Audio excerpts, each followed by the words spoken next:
pôjdete pripravení do boja na druhú stranu pred svojimi bratmi. Jozua 1.14. Podstata vodcovstva. Ak máš byť hoden nasledovania, potrebuješ určite viac ako len talent či titul. Podstata vodcovstva spočíva v dvoch veciach. Po prvé, musíš byť pripravený ísť do boja ako prvý pred svojimi bratmi. Jozua 1.14. Ak ťa Boh povolal viesť ostatných, vykročíš vo viere a pôjdeš prvý. K tomu je potrebná sebadôvera i viera vo svoje poslanie. Úspech si vyžaduje viac, než len tvrdú prácu. Žiada si vieru v správnu vec.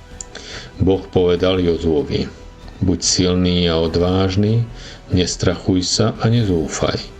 Veď Hospodin, tvoj Boh, bude s tebou, kamkoľvek pôjdeš. Jozua 1.9. Nemusíš vopred poznať všetky odpovede. Tvoja sebaistota pochádza z vedomia, že Boh je stále s tebou a ide pred tebou. Po druhé, musíš potiahnuť aj ostatných. Vytiahnite ozbrojení na čele svojich bratov a pomáhajte im. Jozua 1.14. Možno sa niekedy pýtaš sám seba, dokedy budem musieť ešte do toho človeka investovať? Božie slovo na to odpovedá, že kým aj on nezaujme krajinu, ktorú mu dá Pán.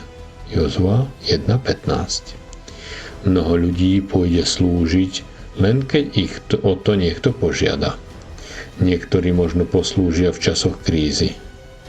Ale ak máš srdce služobníka, budeš sám chcieť slúžiť. Uvidíš potrebu, chopíš sa príležitosti a budeš slúžiť s vedomím, že ťa Boh odmení. A tak budeš slúžiť s radosťou.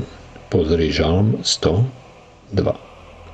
Skrátka, výsady vodcovstva si môžeš užívať len vtedy, ak si ochotný vykročiť ako prvý a potiahnuť za sebou i ostatných.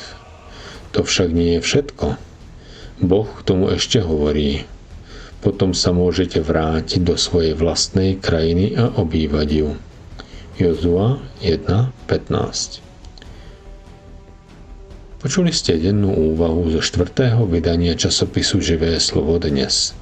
Tlačenú a bezplatnú formu časopisu si môžete vyžiadať na webe živeslovodnes.sk, kde nájdete aj ďalšie zamyslenia o Božom slove.